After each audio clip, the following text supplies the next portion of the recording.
All right, so last week we finished up talking about common polymers that you see around your house and commercially. And these are all made from radical polymerization of alkenes. There are other types of monomers, condensation polymers, that we'll discuss later.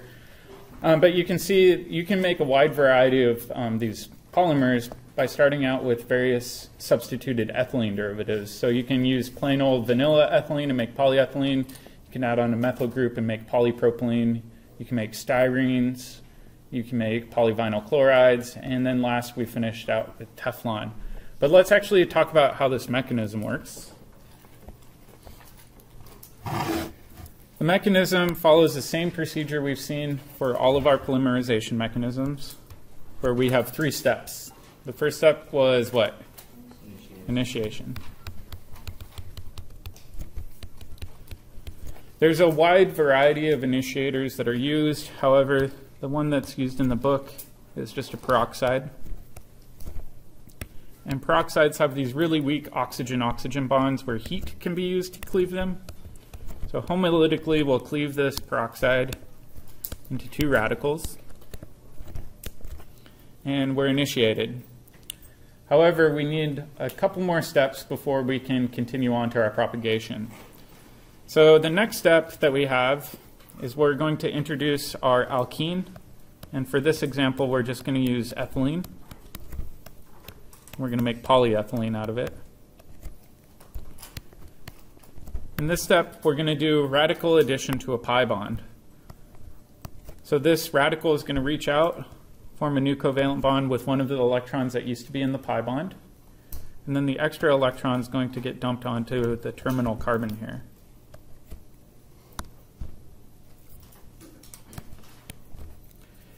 Now we're ready to go. And we've got a radical that can propagate with itself. So I'm just going to show this as its bond line formula where that end carbon now has a dot on it. So step 2 is propagation.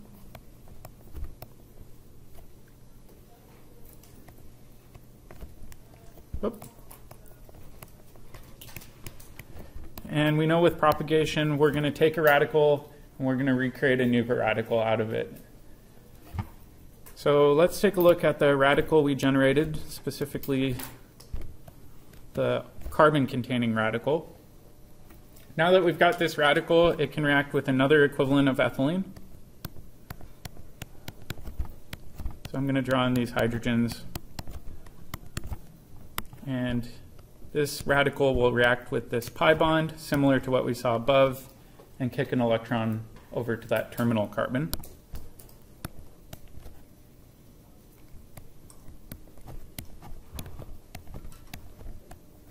So we've essentially extended our chain.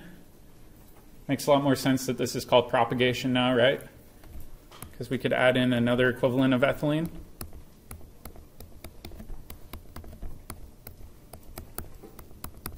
And this radical will form a new covalent bond and just basically continue adding onto this chain over and over and over again until it exhausts its supply of monomer. So I'll just write etc. What was the last step again?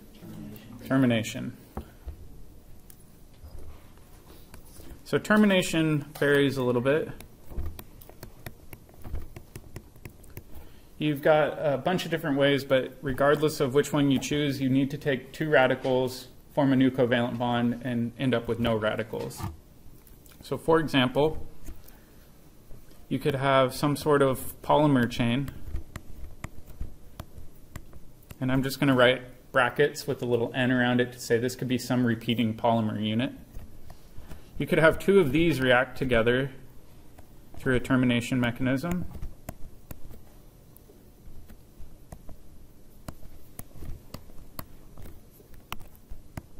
And basically form one giant linked polymer.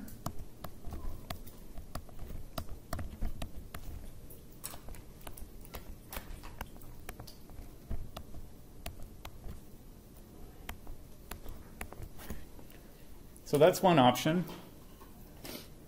Another option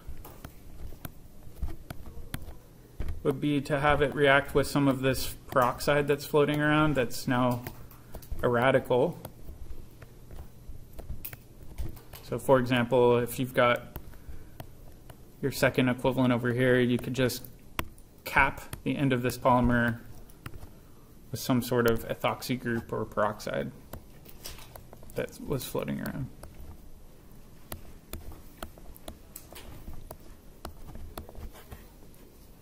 Either one of these is, whoop, missing a carbon there.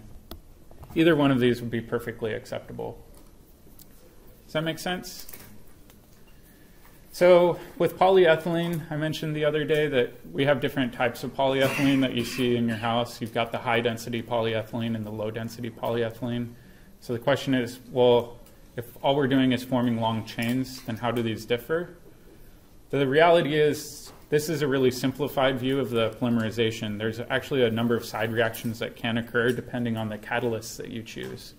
So let's take a look at a side reaction.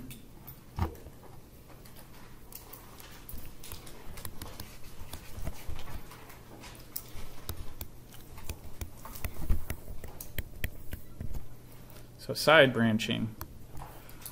Essentially what occurs is during propagation,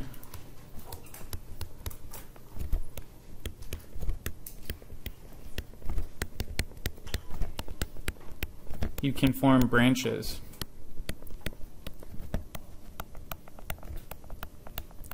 So sometimes it doesn't work in a true linear fashion. So I'll show you guys what I mean by that. Let's say we've got our organic radical floating around over here. And then you've got some other polymer chain floating around in solution. And I'm just going to draw it like this, where we know with polyethylene it's just got a bunch of hydrogens coming off. Actually, I'm going to just shorten this. There we go. This radical can actually do a hydrogen abstraction off of another polymer chain that's floating around in solution.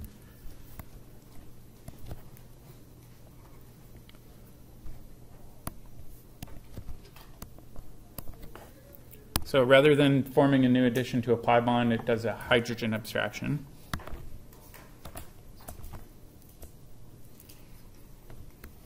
That results in essentially termination of one of your propagating alkynes, or propagating polyethylenes, where now you've got a hydrogen bound.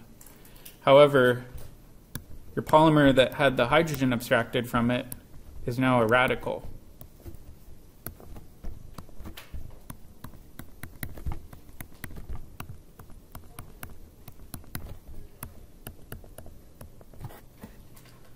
Does that make sense?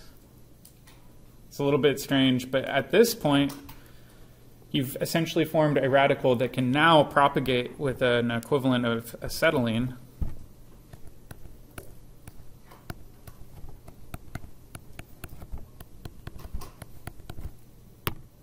So this radical will come form a pi bond, or sorry, covalent bond with a pi electron, and you will have created a new propagating chain that's now branched.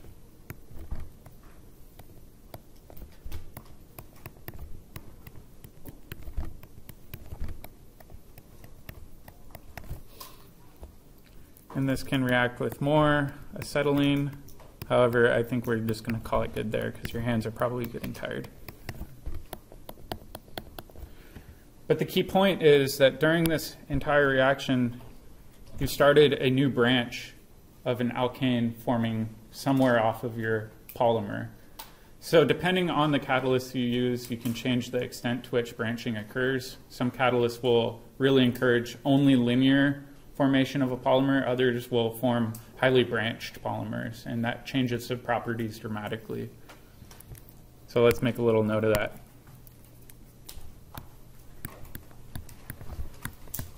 So branching or cross-linking can be controlled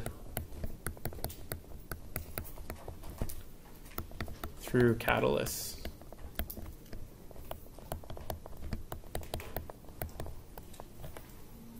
And we said that this changes the physical properties.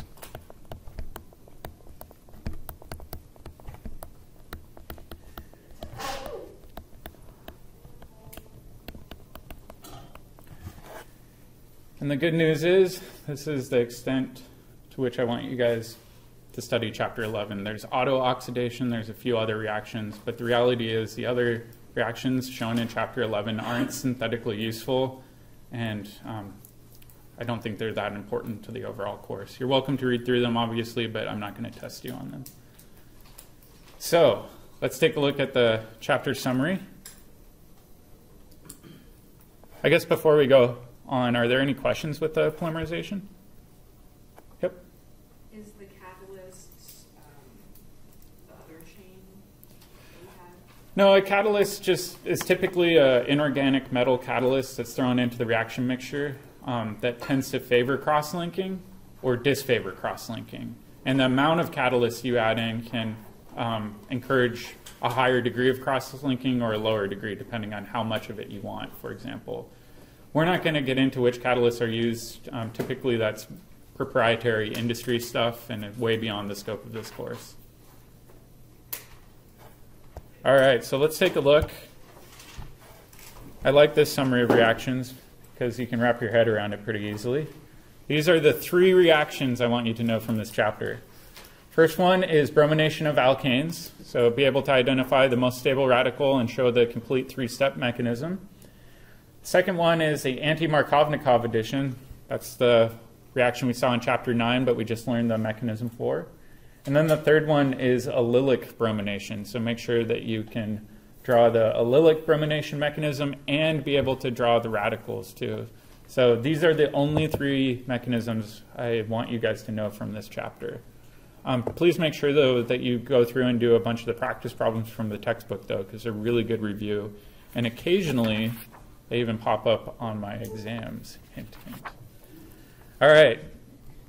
So for the last part of the chapter, I wanted to just sit down and do some small group in-class synthesis problems. So I've got the synthesis activity here in green. What I want you guys to do is push tables together and try to work through these. The first few are a lot easier, and then they get gradually more harder as you go along. But I'll wait to post the key for this until tomorrow morning, so you have all night to work on this and check your work. So I'll let you guys get started with this.